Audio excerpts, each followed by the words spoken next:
welcome to the last episode of season What? 1 of. Cut. Go back. Start over. It's finale. You were I like like wacka last wacka episode. wacka wacka. Let's. Well, then you fucking do it then. Oh, come on. Go. I mean, it's going to be your last show. You want me to do the intro for the last show? No. It's your show. You do Well, then quit fucking interrupting me, jackass. it. And this is why I quit. Fuck this. You know what? All right, well, welcome to the season finale of What the Fuck Did I Just Watch, where we're going to talk about the reboot of the TV series and the fact that we fucking had enough of Randy. So Yeah. he's fucking had enough of us or whatever, but he's going to pretend to be an adult, Fuck that guy. worry about his mental health and focus on his work and taking care of himself or whatever. So he's not going to be on our podcast after this. I'm hoping to be more handsome after it's all over. Good luck with that.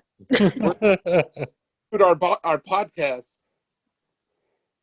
What? Without you, we're rebooting our podcast without you. Yeah, actually, I'm pretty excited to see who you guys bring in.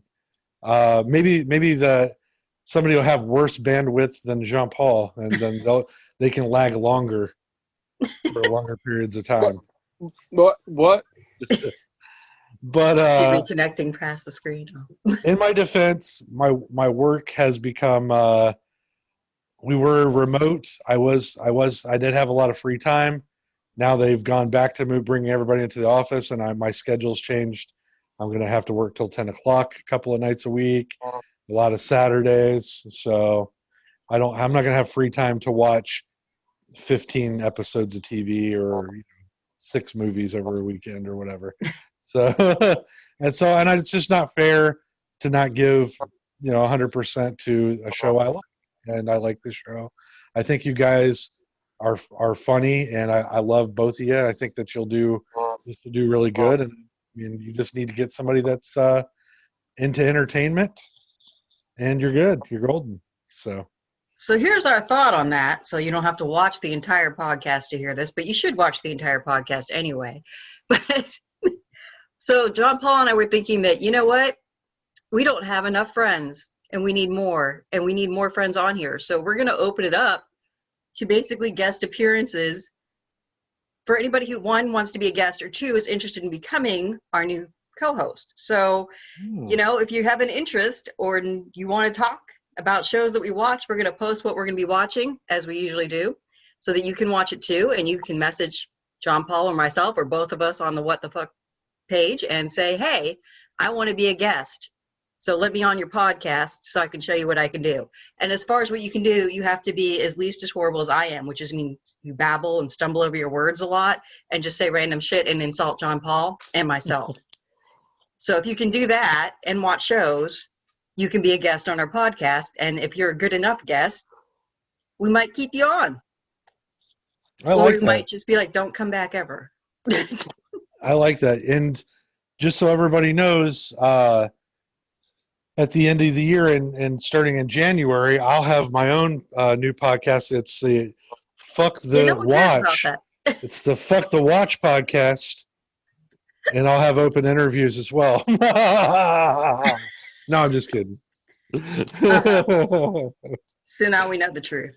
But no, I really like that. He's breaking up the band, and he's going to be like, you know what? I'm going off on my own because he doesn't have 3 other podcasts he's part of too. Whatever. John Paul. You're Ringo, John Paul. You're Ringo. I'm pretty. But I like that. That'll be really fun. I think that'll be cool. So yeah, definitely reach out to the channel if you guys want in, or drop your name in the comments, or reach out to Jenny or John Paul directly if you're, feeling like that. And that sounds great. I can't wait to see what you guys do. So, all right. So now to the good shit. Housekeeping out of the way. Good. Yep.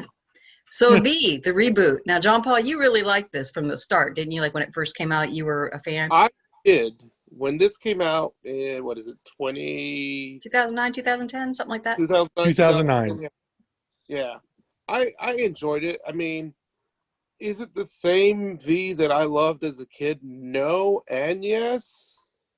I mean, it's hard because, the original V is such a cult classic. And to come from that basis of that kind of status, people are going to constantly nitpick it. And that's what happened, you know?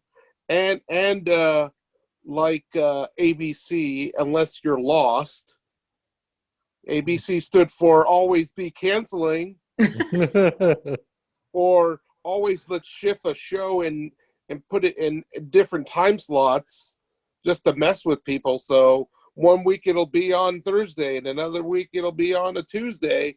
And unless you have DVR, you don't know when the damn show's on. So it did have that kind of issue. But now that you can binge it on Amazon or different means that you can get it, it's a good binge. It's got 2 fun seasons. So, and Yes. and as you watch the show, and I know we'll talk about it, but as it progressed, season 2 is so much better than season 1 because season 1 had to initially get to that funk of, hey, we're our own thing, and then they decided on season 2, and yes, we're our own thing, but let's give fans what they want. And I feel they did a little course correct in season 2, and that was a little better. But I'll let you guys talk, and then we'll kind of go into some episodes. I was just going to go ahead and read the cast list real quick if you guys didn't care. You got Erica Evans, played by Elizabeth Mitchell from Lost. Speaking of Lost. Ryan Nichols, which the character played by Morris Chestnut, who's a very good actor. Father Jack, played by Joel Gretsch. Tyler Evans, played by Logan Huffman. Alien, just titled Lisa, played by Laura Vandervoort. The Anna, played by Morena Baccarin.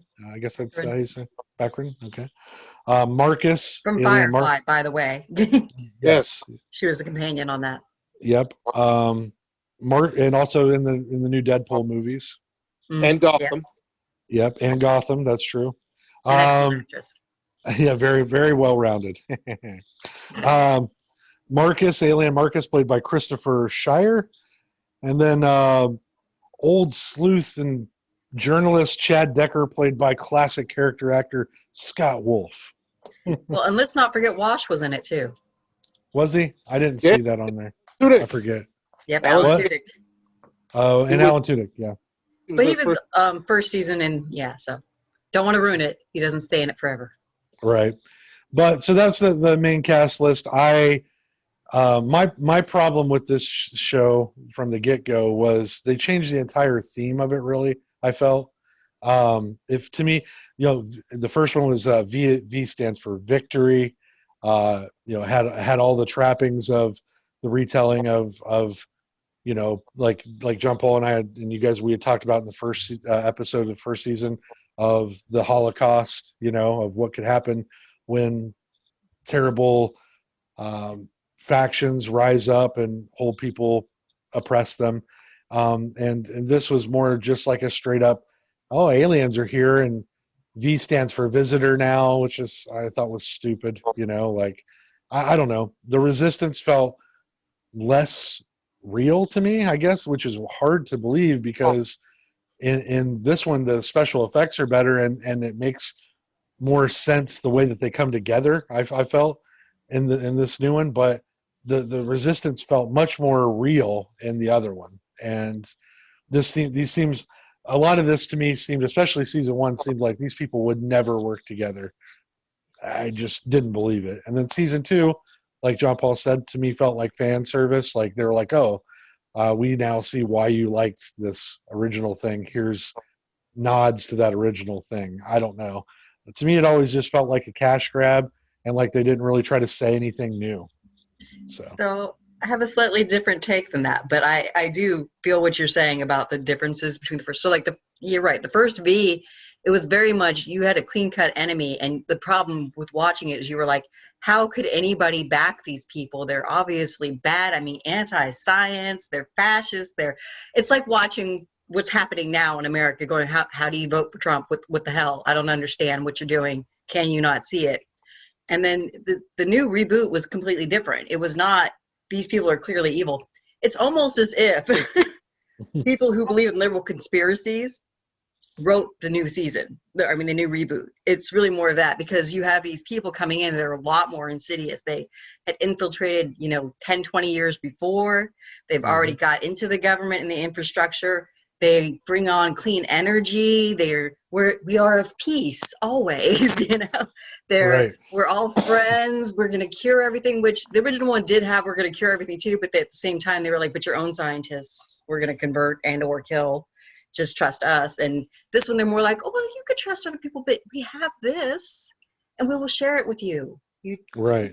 Come to our free clinics. It's okay.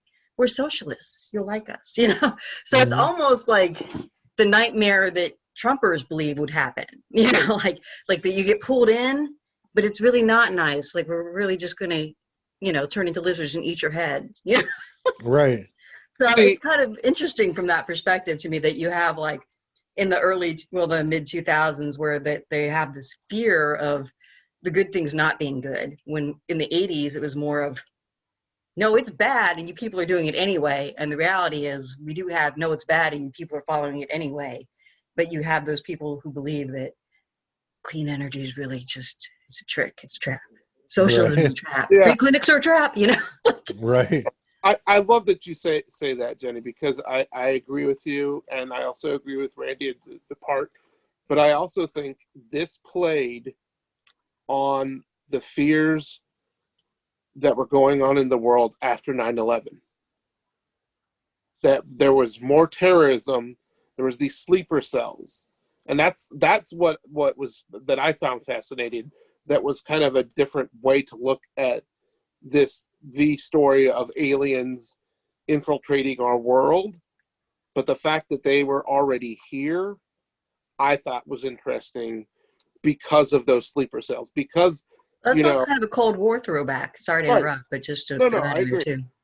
But I meant, like, especially because, like, 9/11 happened and it changed the world. Like it or not, we saw things completely different. And this show, we handed over a lot of our rights too. Right. Exactly.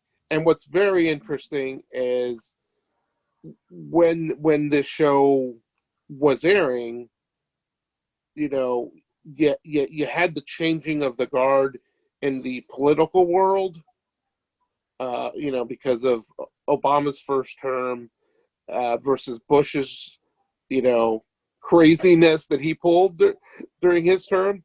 So I think they were pulling on a lot of, like, fears of what is a African American going to do as a president.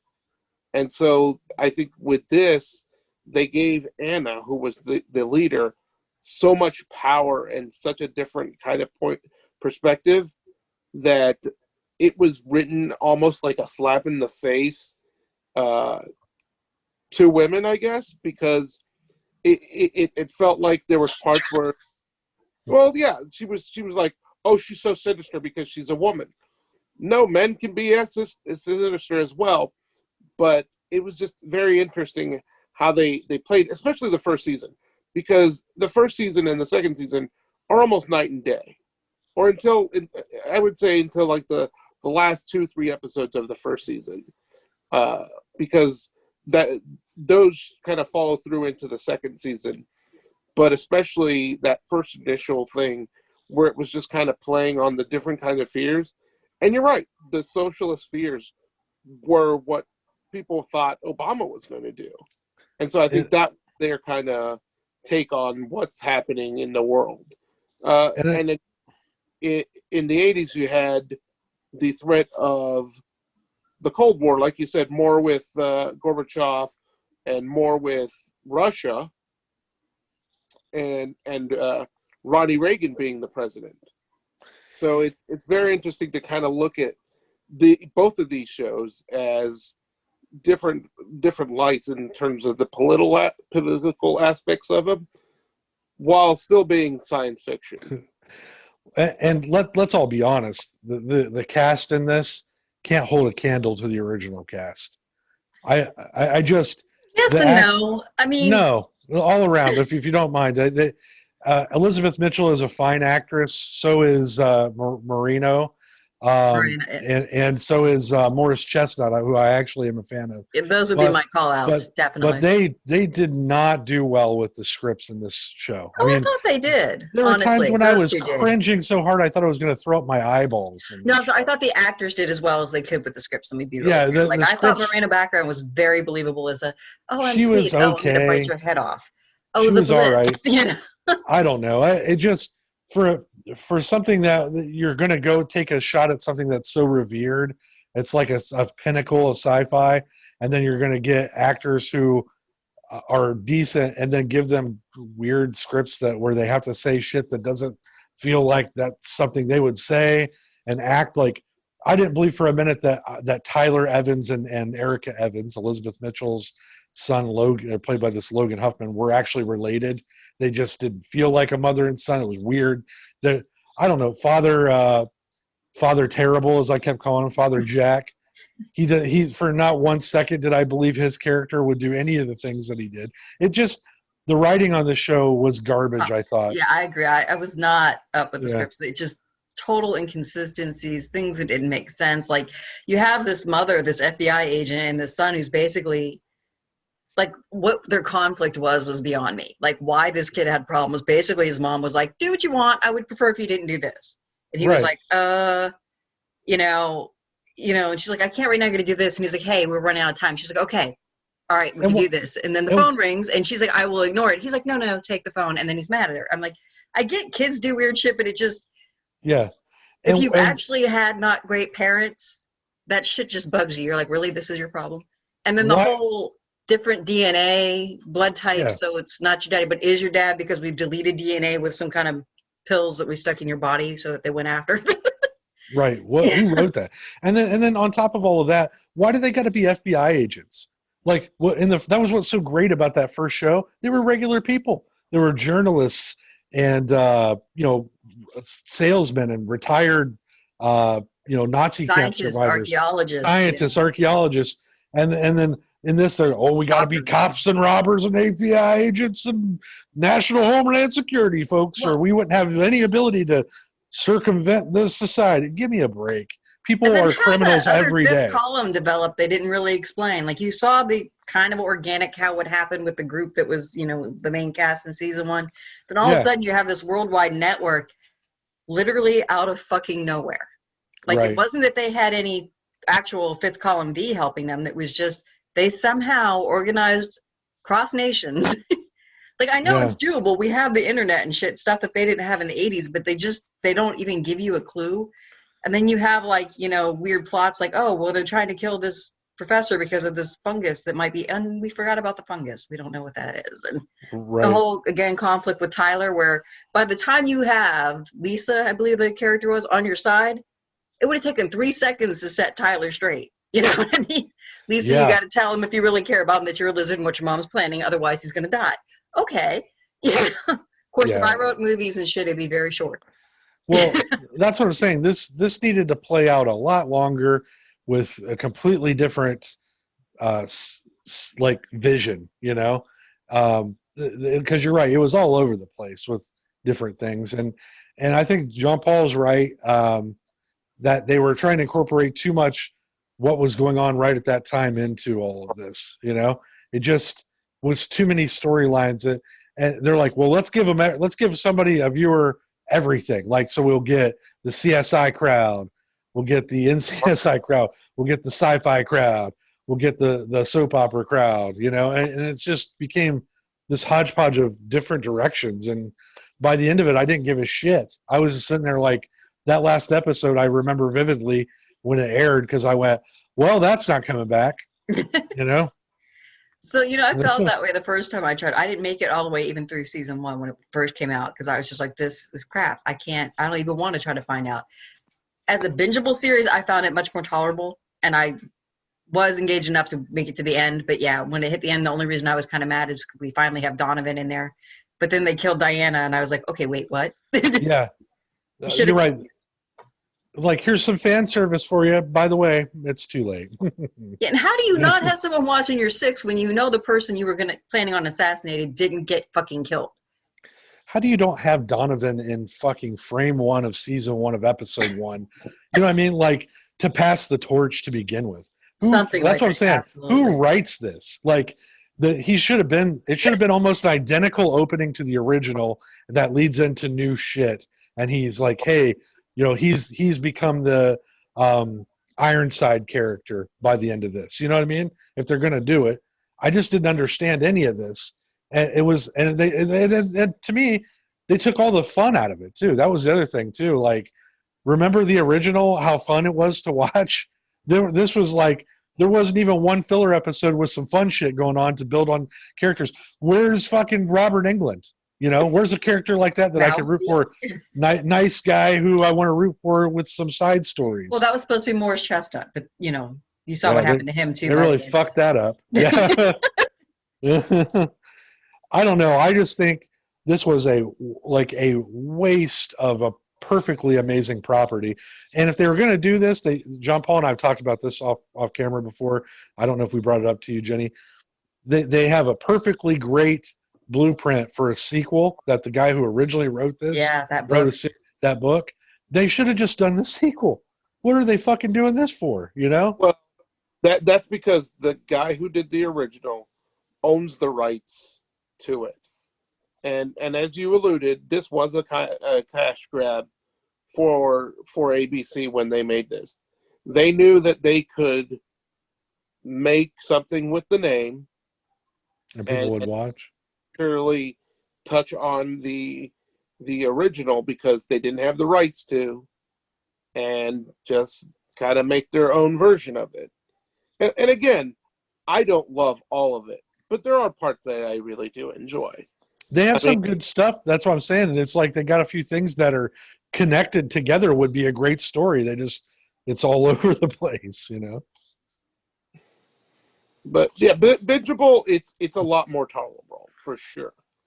But yeah, there's a lot of disjointed, and it took a while for it to get its footing. That's why, like I said, I feel like season 2 is really where you're like, okay, this is cool, and like Jenny said, that whole thing of bringing that worldwide network. Even though I was excited by that actor who plays the crazy fanatic of the Fifth Column. Is it Oded Prayer? Is that his name? With the dude from The Mummy, right? Dude from The Mummy, that's right. Sorry. Oh, yeah, I like that guy. I love that guy. He's a phenomenal And Resident Evil. Let's not forget Resident Evil. Right. Yeah. If you would have developed his story in tandem with everything else that was going on, it would have made a much better series. I completely agree. So yeah, I would still recommend people to at least give this give it a chance, definitely, especially since you can watch it all at once now. So you can, not have the agony drag out and figure out when it's going to be on. Yeah. Because, I mean, it's interesting, if only to think about, okay, well, what would have happened this time? Why is it different? And the contrast is interesting to me, too. And you want to talk about, like, the most inept revolutionaries, though. I mean, almost all their plots kind of, like, fail on some level. Like, I think there's a scene where they're in Tokyo where they want to go get that doctor who was her prenatal OBGYN when she was pregnant. Yeah. And they're talking to that, police officer, the Tokyo police, and he's like, you have to get in, get out. We can't be known that you were there and we're associated. Oh, we can do that. And like 3 seconds into their good plan, they're setting off alarms. They got to get their asses saved. The person they're trying to question just throws themselves out a fucking window. I mean, it's just, and apparently, although every other fifth or hidden underground, V that's been there for 20 years has like fingerprint locks and stuff, Morris Chestnut characters just had a combination lock. So his wife could open it, and or his partner could open it and find out all the secrets. A lot of convenience. You're right. Again, I'm not completely defending this show, but I think it's especially in the world we're living in now, it's very interesting to watch and see what different perspectives you can get out of it. I know this viewing of it for me especially with the whole like undertone of people kind of rebelling and protests about different things, and people believing one thing, and false messiahs and that kind And of stuff. disregarding science. Yeah. And exactly, and disregarding science. It's very interesting in this crazy COVID world we live in. I have to say, my biggest pet peeve had to be the bliss, though. I was like, really, the bliss? Yeah. And Bliss. the Explain whole the thing, bliss. like, well, first, like, the way that they have to try to find a way to make humans be affected by the bliss is they're going to find the soul, which apparently involved, like, I don't know, tearing apart humans with needles. But Poor- then It's really in there. You got to dig hard to find you, it. you got to just acupuncture. You can lose your soul. Just be careful now. Whoa. But then, you know what I mean? Like, and then they're like, well, it's emotion. Human emotion just stops bliss. And then the next thing you know, human emotion be damned. We can just force bliss on you. You will feel the bliss or not. I've had bliss forced on me. So much. Just, no, Is it not going there. side note though, is it weird that I'd still have sexual relations with Lizard Anna? I mean, only in the sense that you probably will die. Yeah, I think it'd be worth Well, then there you go. it. She could have my soul after digging around for it, huh? Bliss. I mean, those guys didn't look terribly satisfied when right before she bit their heads off anyway, but Sometimes you're not. That was fun. Side note. Enjoy about it. What? What did you enjoy about it? Oh, who, me? Yeah, either one, both of you. Okay. Special effects were. I like the original, but even the special effects in this were way better. And what was the other one? It would be Mars Attacks. I like that. Aaron England said. Frank said it would be Mars Attack. I agree. especially with this administration, it would just be like, Yeah, there would be a huge misunderstanding, and we would all die for not sure. even a misunderstanding. Shoot it! Oh shit, we can't shoot it. I don't know what to do now. No. But anyways, I like I said, I like the idea, the overall idea of it. I just wish this would have been done differently. But isn't that the thing? That's what I've learned out of doing all these podcasts about entertainment, is it's never the way that you want it to be, unless it's something that is the way you want it to be, right?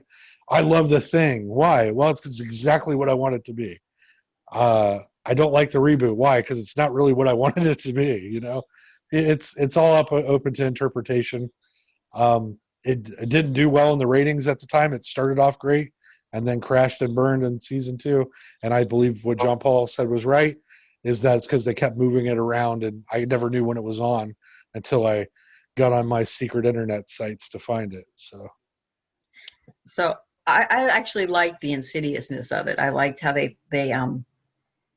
were a lot more about infiltrating, and like, you know, to me it was just like, shit, that's fucking terrifying. You know what I mean? Like, and real, because, you know, I mean, it sounds stupid to say it's real, but I mean, if you were really thinking about how wars are fought and stuff like that, you do tend to have these forerunners that go in that are already ingrained and entrenched, and they're figuring things out, you know, just as though it's more as everyday people than, you know, getting into the FBI and stuff like that, you know. Right.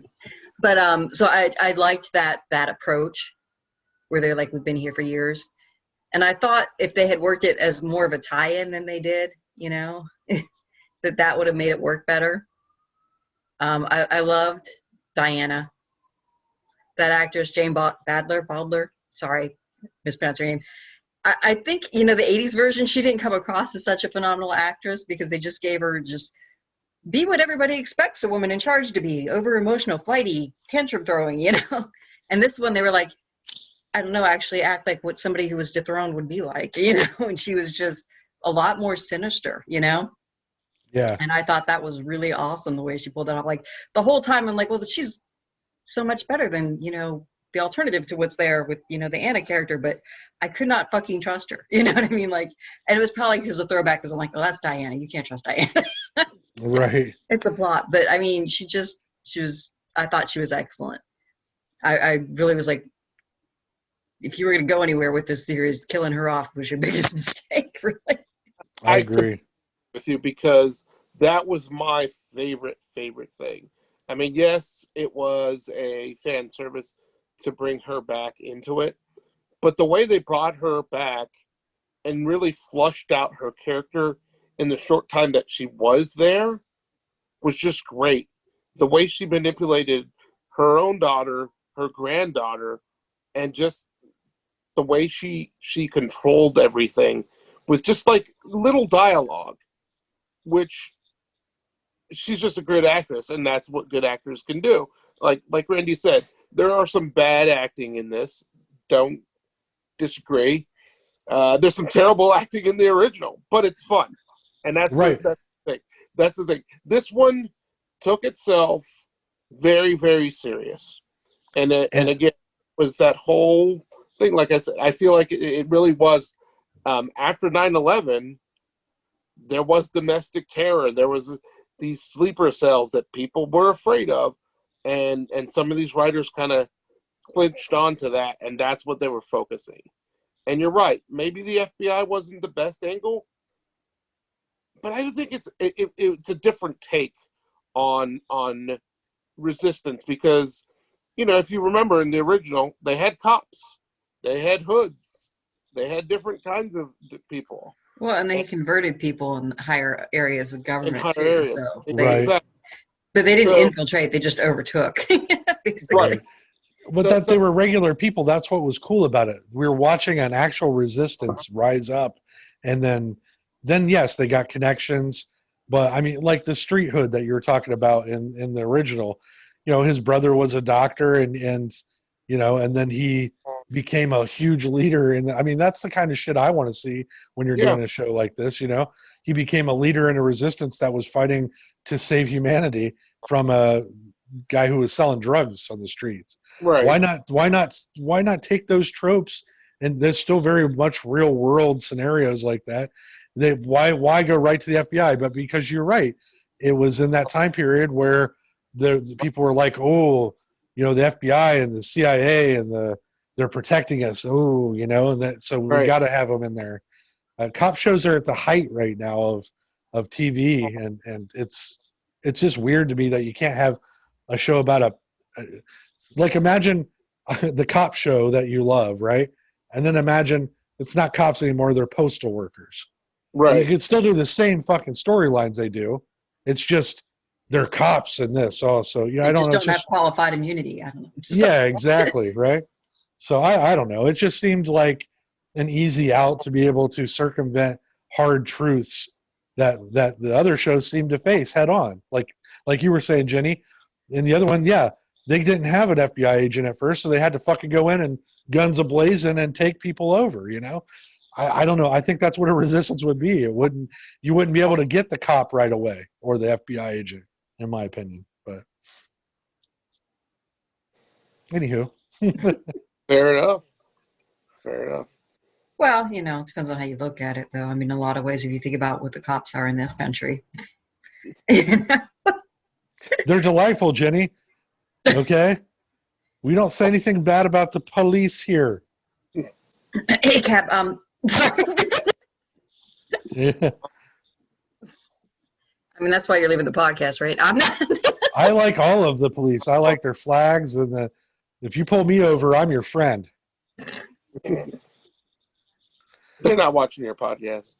Good. Fuck them. At all. I'm pretty sure no cops are watching mine. I believe they probably are with you on here, Jenny. You're their number one suspect. Yeah. I'm a little too white for that, sadly. All right, guys. So final thoughts. Final thoughts. Sorry, John Paul. I know that it's past your bedtime. I forgot that talking is exhausting. Go on. Hey, no. I'm trying to stay on course here. Would you recommend this to somebody now? I would, in the sense that if you liked the original, I think watching this contrast is worthwhile. Just to see some other ways it could be taken, even though it was bad. I agree. Would I go? The 22-year-old coworker I have at work that hasn't watched anything of relevance, Would I ever suggest to them this instead of like 50 other things that might change their life? Absolutely not. I would probably recommend the original to them. But if you had seen V and you didn't even know they did a remake and you were talking to me, I'd say, oh, you got to check out the remake to see the contrast. So, but would I go, hey guys, you definitely need to check this out. This is great. No, I wouldn't. I never once said it was great. No, I was just it was saying. worth watching. I'm not mad at you, John Yeah. Paul. Well, I'm not mad at you. You didn't make me watch it. I've seen it. I wanted to watch it because I love the original. I'm just sad that it wasn't as good. So. One of us. One of us. Yeah. Now there's an excellent movie that I would suggest people watch. Yeah. Right. One of us. All right. Well, what else we got? Anything? Well, just to mention, Sacred Shimmy Belly Dance and Hip Art Collective are putting on a live music and dance show via the internet. So it's online, so you can watch it safely. It is free. It'll be streamed over Facebook on the events webpage. It's called Zaka, Z-A-K-A. Look it up. It'll be Friday the 25th and Saturday the 26th. I believe it's the last weekend of this month. So Awesome. They are accepting donations for the performers. So if you do watch it and want to donate, it would be much appreciated. But you'll see amazing dancers and hear a lot of amazing music. So do that. Right on. Jean Paul, when's our next Schlockfest? I don't remember. We got one coming up. A year ago, we promised our fans that we would give them My Boyfriend's Back. So I figured a year later, it's due time that we give them My Boyfriend's Back. All right. And do you know when we're filming by chance? I think we'll be filming very soon. Okay. That's fine. I know you got to look at your calendar. That's fine. And Randy, so since you're too busy for this anymore, what is it you will be doing besides Schlockfest, obviously? You guys can catch me probably at several spots coming up. First would be at any local restaurant where I'm crying and eating a cheeseburger in my car on the way home from work. You can also catch me out in my yard sometimes crying out there. You could catch me here crying pretty much 5 days a week. I usually take Saturday and Sundays off, and I go and cry in my car in the parking lot.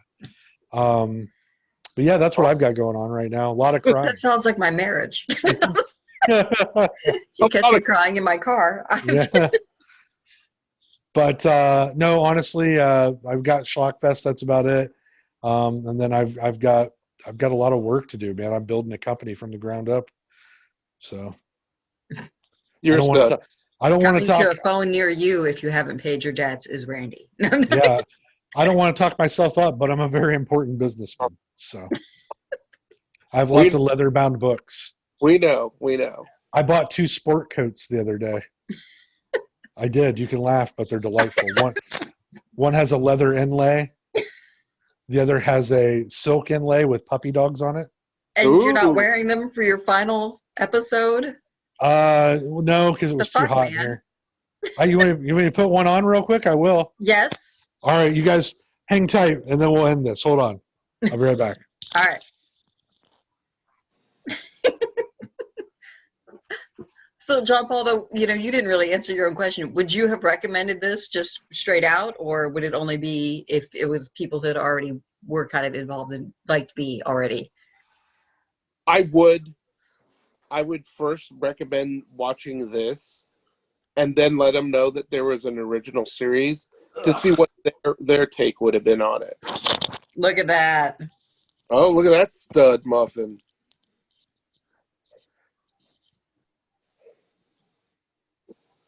There you go, Randy. Look at you. Huh? Look at that. Boom. Oh, even the elbows and everything. Oh, Look at wow. that. Oh, puppies. Hey, Professor. Look at that, Professor. Wow. Well, you said you wanted to get a dog, but I thought you actually meant a dog. I didn't realize you meant a Cruella de Vil kind of dog lining thing going on there. I really wanted to get a dog, but turns out, hold on, gosh. There we go. Turns out, since I'm going to be at work all the time now, it's probably not a good idea. So, but this is one of 2 sport coats I will be wearing to work for my training sessions. Nice. Are you Looks gonna get good a on you. pipe? Am I going to get a pipe? Come on. Of course I'm going to get a pipe. I mean, it's corduroy. I don't know if you guys can tell. It's a dark green, almost black, but it's green. So like a moss. Yeah. So did It's you like go into the store and be like, look, I have to look professional because No. they're going to make me work for the or No, did I you just went- walk in by yourself and find that, or did your mom shop for you? I'm curious. I went into Kohl's and I went to the clearance rack and I said, I need a sport coat. And then the clearance rack said, hey, we've got one for $35. And then I also bought another one that's mustard green or mustard yellow. Like, I'm not sure what mustard green would sorry, be. mustard yellow. I apologize. Much better. But Okay. it's more thin material than this. It's like almost a Berber. Yeah. So I bought these. Because fall's coming up, and I'm Ted Mosbying it up. Excellent work. Excellent. But that's all for me. I hate to bow out, but maybe I'll have free time again someday, and I can come back as a guest. Maybe. We'll see. Like I said, if not, I'll start my own. Fuck the watch. You sure you don't mean fuck the lizard queen? I don't. All right. Well, we'll miss you, but our aim will get better, so it'll be all right. All right. Well, I say we wrap this bad boy up. We call it a day. As always, I've been Ray McGuff.